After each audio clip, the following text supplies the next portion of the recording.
So my name is Ziggy. I'm originally from Chicago, Illinois. And my spirit animal is a elephant. It's the only animal that dies of a heartbreak, and I have a big heart, so I feel like that's like, yeah, it's my spirit animal for sure. I'm so sensitive. Is Ziggy your artist name? That's my artist name. Okay. Yeah. So I mean, everyone calls me Ziggy. My name is Ziomara, but since like high school, I've been called Ziggy. Nice. How did you decide that to be your artist name? It just sounds cool. I mean, my artist name is technically TheePoeticTruth because, I speak my truth, but Ziggy is what just everyone calls me. It fits my style too. Ziomara is more like a Hispanic name, and I feel like people just want to speak Spanish to me every time they hear my name, so just go by Ziggy. It's cooler to me. Nice. Are you bilingual? I'm Puerto Rican, but I don't speak Spanish. How does that work? It doesn't actually. It makes me look crazy because they're like, I got this super Hispanic name, don't speak Spanish. My mom speaks fluent, but my dad, growing up around my dad and his family is, they're Black, so my dad doesn't know a lick of Spanish, so we kind of just spoke English. So what was Ziggy like as a child? Very shy. To myself, I was addicted to sports. And poetry, really. High school is when I really started writing poetry. I was a sophomore in high school.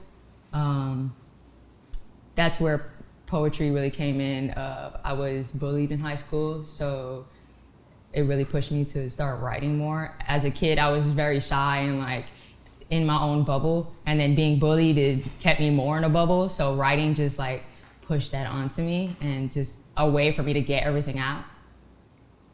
Nice. Yeah. Do you remember the first time that you used spoken word poetry as kind of that escape for? Oh yes, for sure. So my very first time actually performing was in front of like 1,500 people. That was my very first time performing. It was at the school talent show.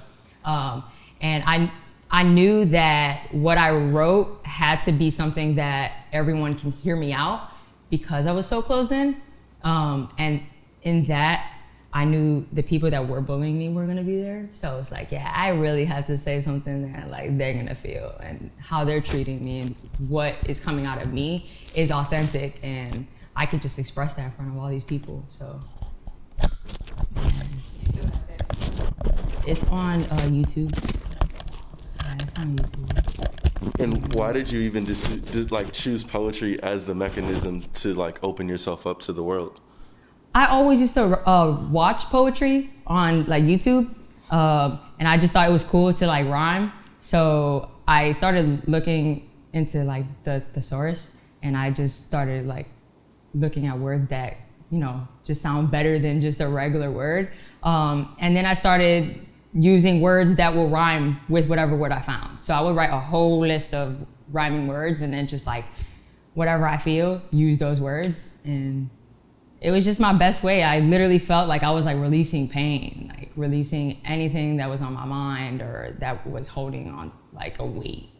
Who were some of the poets that inspired you originally? Rudy Francisco. He's definitely one of my favorite. Jasmine Mans. Love Jasmine Mans. We absolutely. I love that she does a lot with singers, where she'll have like an artist singing or playing an instrument, and while she's performing, I want to get into something like that and find somebody that can, sing or rap or something. So that's like a duo. I was gonna say, have you ever thought about putting like yourself in the position of the musician, like turning your poetry into music? I do. It's just I can't sing, so and rapping is cool. But it's kind of like Tupac. You know how Tupac went from poetry to rapping. Yeah. The way I listen, so I have to listen to music when I'm writing poetry, and the music that I generally listen to is like Erykah Badu. So it's something more calming.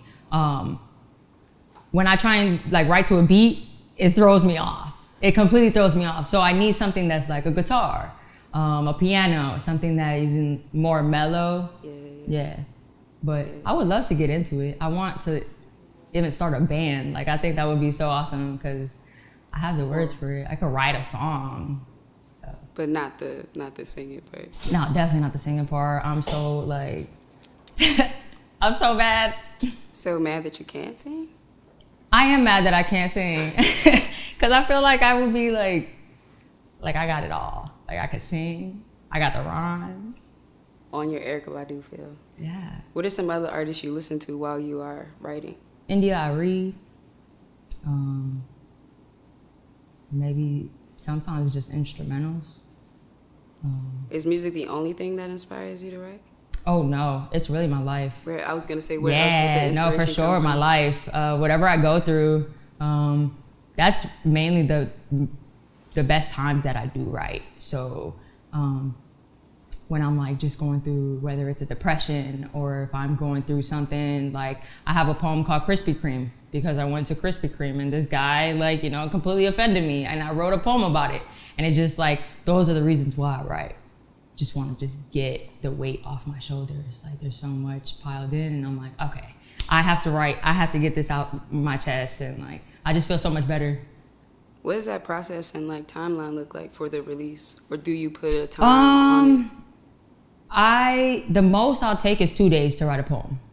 Yeah, it's hard for me. If I stop a poem, it's gonna take a while for me before I get back to it again. So if I don't finish it within at least 24, 48 hours, then I'm just gonna call it as like, I'll come back to it like in months. Is that turnaround time the same for like getting it stage ready? Stage ready takes me about 2 weeks to memorize it. And then probably, it depends if like I'm in a rush. So if that's 2 weeks of a rush. So for example, if I'm gonna go perform somewhere and I wanna perfect it, it'll take me about a month to like, say the poem over and over and over, and I'll have it written down, I'll have it recorded, listen to it in the car as a song. So like you're kind of repeating in your head while going along with it. I was gonna say that was gonna be my next question. Like, practice seems like it's very important to you. So if you had like advice for poets who don't tend to practice and just come with the last thing that they have on their mind, what would be some advice you have for consistent practice? Consistent practice, just like I was saying, if you record yourself, listen to it like a song. Play it over and over and over again and say it along. Say it in the shower. Say it while you're doing your hair or brushing your teeth, before you go to bed. They say that before you go to bed is the time where you can process everything. You can remember everything. So if you say it right before bed, you're more likely to remember majority of it in the morning. So say it at night. Say as much as you can, as much as possible. Even when you're at work, if you just, no one's around, you just got something on your mind, just like start saying the poem. You'll see me at work, like washing dishes and stuff, just saying the poem. And you have to say it out loud so that you know that you have it memorized. If you just say it in your head, it's like, you don't get to hear your voice. Yeah. I feel that. You said you were originally from Chicago. Chicago. What brought you here? Okay, so I've actually lived in a couple places. Chicago, my parents got us out. I have an older brother, younger sister. And they wanted to get us out the hood. There was a lot of drive-bys and school was bad. It wasn't a place they wanted to their children to grow up. So they moved us to Orlando. That's where I ended up going to school for like high school and stuff. Went to Orlando, and then I got a job opportunity to move to Miami. Went to Miami, I worked there. I was out there for about 3 years, and then my job closed down and I moved to Maryland. And so I work in DC for the same company. And I'm out here, so it's different. It's not Miami, but it's not beach. How has like the adjustment period been from like not just life in other cities, but art in other cities to the art that you found here?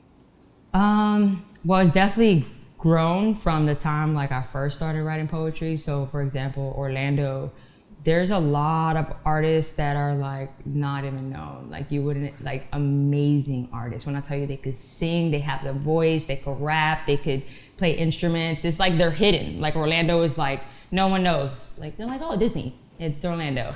Then I moved to Miami, and of course it's a bunch of artists. That's where all artists go, but there's nothing that's specifically for poets in Miami. I feel like, the poetry world, it's cool. Like you have, some people that are pretty good with poetry out there, but when you go to an open mic, it's not going to be an open mic for just poets. It's going to be an open mic for, singers and rappers and, bands. So you're not going to see somebody just go on a mic and just spitting some poetry like you would out here. So DMV area, I've never been to so many open mics in my life, but it's really helping my growth. Yeah, in the practice, I'm sure. Yeah, for sure. Especially being consistent, going to, for example, Pure Poetry every month consistently. It pushed me to memorize more poems. I've done a new poem every month. So, and I've been doing it for now. So I make a year living out here. I made a year in April.